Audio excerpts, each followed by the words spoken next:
روزے کے مسائل۔ روزہ کس شخص پر فرض ہے؟ روزہ فرض ہونے کے لیے مندرجہ ذیل شرائط کا پایا جانا ضروری ہے۔ نمبر 1 مسلمان ہو، نمبر 2 بالغ ہو، نمبر 3 سمجھدار ہو، پاگل اور مجنون نہ ہو، اور نمبر 4 دارالاسلام میں رہتا ہو۔ اور اگر کوئی شخص دارالاسلام میں نہیں ہے، دارالحرب یعنی کافروں کے ملک میں رہتا ہے اور اسے روزے کا علم نہیں ہے تو پھر فرض نہیں ہوگا۔ لیکن چونکہ آج کل یہ بات ذرا مشکل ہے، چونکہ دنیا سمٹ گئی ہے، تو کسی آدمی کو کافروں کے ملک میں رہتے ہوئے پتہ نہ چلے کہ یہ رمضان کا مہینہ ہے، یہ ذرا مشکل ہے۔ لہٰذا مسلمان ہونا، بالغ ہونا، سمجھدار ہونا یہ شرط رکھا گیا ہے۔ اسی طرح سے یہ بھی ضروری ہے کہ روزہ اس شخص پر فرض ہوگا جو مقیم ہے، اپنی جگہ پر ٹھہرا ہوا ہے۔ اگر کوئی مسافر ہے اور وہ شرعی سفر میں ہے، شرعی سفر کا مطلب 77.5 کلومیٹر سے باہر نکلا ہے، تو پھر اس شخص پر روزہ فرض نہیں ہے۔ اگر رکھتا ہے تو اچھی بات، ورنہ روزہ چھوڑنا چاہے تو چھوڑ سکتا ہے، اس روزے کی بعد میں اسے قضا کرنی ہوگی۔ اور اسی طرح سے روزہ رکھنا ایسے شخص پر فرض ہے جو تندرست ہوتا ہے۔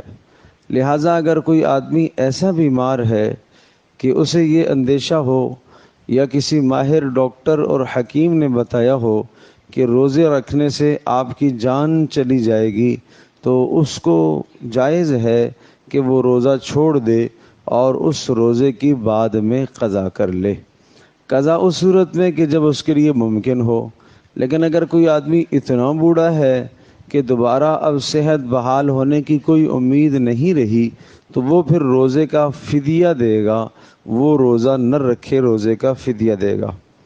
عورت پر روزہ اس وقت فرض ہوتا ہے کہ جب عورت حیض اور نفاس سے پاک ہو۔ اگر کوئی عورت حیض کی حالت میں ہے، ایام مخصوصہ میں ہے، تو ان ایام میں اس پر روزہ فرض نہیں ہے اور نہ ہی اس پر نماز فرض ہے۔ اس روزے کی بعد میں وہ قضا کرے گی اور نماز کی قضا نہیں ہے۔ اسی طرح سے نفاس کا خون وہ خون کہلاتا ہے جو بچے کی ولادت کے بعد عورت کو جاری ہوتا ہے۔ تو نفاس کے خون کی حالت میں بھی عورت پر روزہ نہیں ہے، وہ روزہ نہیں رکھے گی، بعد میں اس روزے کی قضا کرے گی۔ جب تک وہ پاک نہ ہو وہ روزہ نہیں رکھے گی، بعد میں اس روزے کی قضا کرے گی۔ اور روزے کا معنی ہے رک جانا۔ صبح صادق سے لے کر غروب آفتاب تک کھانے پینے اور جنسی خواہشات سے اپنے آپ کو روکنا۔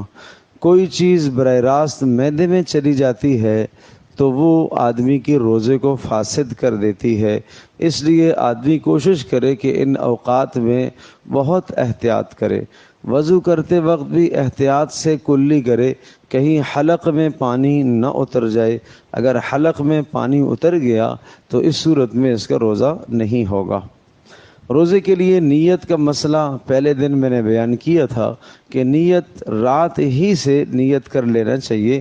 کوئی بھی عبادت بغیر نیت کے نہیں بنتی، اور نیت جتنی اچھی ہوگی اتنا ہی انشاءاللہ آپ کا روزہ با اثر ہوگا اور یہ روزہ جہنم سے ڈھال کا ذریعہ بنے گا۔ عام طور پر صبح کے وقت لوگ پڑھتے ہیں وَبِصَوْمِ غَدٍ نَوَيْتُ مِنْ شَهْرِ رمضان۔ یہ کوئی حدیث کا کلمہ نہیں ہے، یہ کسی حدیث سے یہ بات ثابت نہیں ہے۔ اصل چیز یہ ہے کہ آپ روزے کی نیت کر لیں، آپ دل میں خیال رکھ لیں کہ بس میں روزہ رکھ رہا ہوں، یہی کافی ہے۔ ہاں، روزہ افطار کرنے کی دعا تو ہے، اللہم لک صمت علی رزقک افطرت، یہ دعا روزہ افطار کرنے کی تو ہے، لیکن روزہ رکھنے کی کوئی مخصوص دعا نہیں ہے۔ وَبِصَوْمِ غَدٍ نَوَيْتُ وہ دعا نہیں ہے، وہ نیت کے الفاظ ہیں۔ تو ظاہر ہے آپ کو اس کا معنی ہی نہیں پتہ ہے تو نیت کا پھر کیا فائدہ؟ آپ اپنی زبان میں آپ نیت کر لیں کہ میں آج کے روزے کی نیت کرتا ہوں، بس اس طرح سے نیت کر لینا کافی ہے۔ نیت کا وقت سحری کا وقت ختم ہونے سے پہلے نیت کر لی جائے، لیکن اگر کسی وجہ سے سحری کا وقت ختم ہو جانے تک نیت نہیں کر سکا، مثلاً سوتا رہا یا دیر سے آنکھ کھلی ہے، تو زوال سے پہلے نیت کر لی جائے تو روزہ ہو جائے گا، بشرطے کہ کچھ کھایا پیا نہ ہو یا کوئی ایسا کام نہ کیا ہو جس سے روزہ ٹوٹ جاتا ہے۔ ایسا کوئی کام کر لینے کے بعد نیت کرنے سے روزہ نہیں ہوتا۔ مثال کے طور پر آج صبح سوتا رہ گیا ہے اور نہیں جاگا تو کچھ پانی پی لیا یا کوئی شے کھا لی، تو اب بعد میں نیت کرنے سے روزہ نہیں ہوگا۔ بھوکے سے بھی روزہ ہو جاتا ہے، اگر کوئی آدمی برداشت کر لے تو روزہ ہو جاتا ہے۔ مثال کے طور پر صبح سحری میں نہیں اٹھ پایا اور سحری نہیں کھا سکا، تو اس کا یہ معنی نہیں کہ یہ روزہ نہیں رکھے گا، نہیں، یہ روزہ رکھے گا، یہ اسی حالت میں رکے گا۔ اگر دن میں کسی بھی وقت وہ نڈھال ہو جاتا ہے بھوک کی وجہ سے، پیاس کی شدت کی وجہ سے یا دوا نہ لینے کی وجہ سے نڈھال ہو گیا ہے، تو وہ پھر فوری روزے کو توڑ دے گا اور کھانا پینا کھا لے گا۔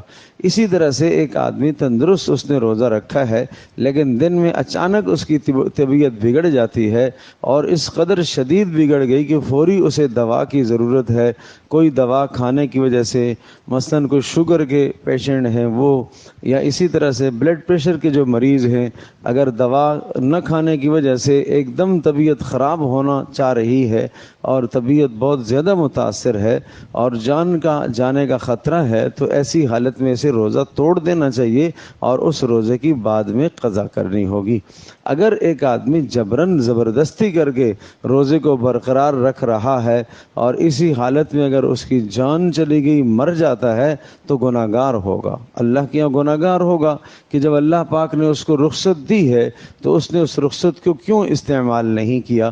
تو اس لیے، لیکن یہ ضروری ہے کہ یقین ہو کہ اگر روزہ نہ توڑا اور کوئی دوا نہ لی تو جان چلی جائے گی، جان کے جانے کا خدشہ ہو یا بیماری کے شدید بڑھ جانے کا خدشہ ہو، تو ایسی حالت میں اس آدمی کو چاہیے کہ یہ روزے کو توڑ دے اور اس روزے کی بعد میں قضا آئے گی۔ اسی طرح سے مستحبات ہیں روزے کے۔ سحری کھانا مستحب ہے، رات سے نیت کرنا بھی مستحب ہے۔ سحری کھانے کا مطلب کچھ نہ کچھ شے آپ کھا لیں۔ بعض لوگوں کی عادت ہوتی ہے کہ رات کو آخر میں کھانا کھاتے ہیں، 1-2 بجے کھانا کھا کے پھر سو جاتے ہیں، صبح کچھ نہیں کھاتے۔ یہ درست نہیں ہے۔ سحری کا کھانا سنت ہے، باعث برکت ہے، اور آپ علیہ السلام نے اس کی بہت تاکید فرمائی ہے۔ جب کھانے کا حکم آ جائے تو کھانا ہی عبادت ہے۔ سحری آخری وقت میں کھانا، بشرطے کہ صبح صادق سے پہلے یقین ہو جائے، اور افطار میں جلدی کرنا جبکہ سورج کے غروب ہونے کا یقین ہو جائے، تو یہ مستحب ہے۔ چھہارے یا کھجور سے روزہ افطار کرنا چاہیے، اور اگر کھجور میسر نہ ہو تو پانی سے افطار کرنا سنت ہے۔ روزے داروں کو روزہ افطار کرانا بھی سنت ہے، خواہ ایک کھجور سے ہو، خواہ ایک گھونٹ پانی، یا خواہ ایک گھونٹ دودھ ہی کا کیا نہ ہو، اس سے بھی روزہ افطار کرانے والے کو پورا ثواب ملے گا۔ اتنی آسانیاں رکھ دی ہیں تاکہ کوئی آدمی ثواب کی وجہ سے نیک اعمال سے محروم نہ رہ جائے۔ اتنا لمبا تکلف کر دیا کہ مغرب کی جماعت ہی چھوٹ گئی، یہ غلط ہے۔ فضول کام سے اجتناب کرنا، روزہ رکھ کر بےہودہ باتیں، لغو باتیں نہیں بولنی چاہیے۔ اہل و عیال پر وسعت کرنا، عام دنوں کے بنسبت رمضان میں ذرا اپنے گھر والوں کو زیادہ کھلانا، اچھا کھلانا، یہ مستحب ہے۔ اور اگر کوئی آدمی آپ سے روزے کی حالت میں الجھ جائے اور برا بھلا کہنے لگ جائے، صاف حدیث میں آتا ہے فَإِن سَابَّهُ أَحَدٌ أَوْ شَتَمَهُ أَحَدٌ، اگر کوئی آدمی آپ کو برا بھلا کہے یا گالی دے تو تمہیں چاہیے کہ تم کہہ دو میں روزے دار ہوں بھائی، میں گالی کا جواب گالی سے نہیں دیتا، میں الجھاوے کا جواب الجھاووں سے نہیں دیتا۔ اور 3 کام روزے دار کو کرنے چاہیے۔ نمبر 1، کلمے کا ورد، لا الہ الا اللہ، لا الہ الا اللہ، لا الہ الا اللہ، بیچ میں تھوڑی دیر بعد محمد الرسول اللہ بھی پڑھتے رہنا چاہیے۔ نمبر 2، کثرت سے استغفار کرنا چاہیے، روزانہ استغفار کرے، روزانہ روزانہ اپنے گناہوں کی معافی مانگے۔ اور نمبر 3 یہ فرمایا کہ صدقہ دیتے رہنا چاہیے، صدقہ دیتے رہنا چاہیے، روزانہ اپنے مال میں سے تھوڑا سا، چاہے 5 روپے ہوں چاہے 2 روپے ہی کیوں نہ ہوں، اپنے مال میں سے تھوڑا سا صدقہ دیا کریں۔ ایک گھر کے اندر ایک ڈبے میں جمع کرتے رہیں تھوڑے تھوڑے پیسے، اور جب زیادہ رقم ہو جائے تو پھر کسی حاجت مند کو دے دیا جائے۔ تو یہ 3 کام کثرت سے کرنے کے بتائے ہیں، لا الہ الا اللہ کا ورد کرنا، کثرت سے استغفار کرنا، اور کثرت سے صدقہ دینا۔ اللہ پاک ہم سب کے لیے عمل کرنا آسان فرمائے۔ وآخر دعوانا الحمدللہ۔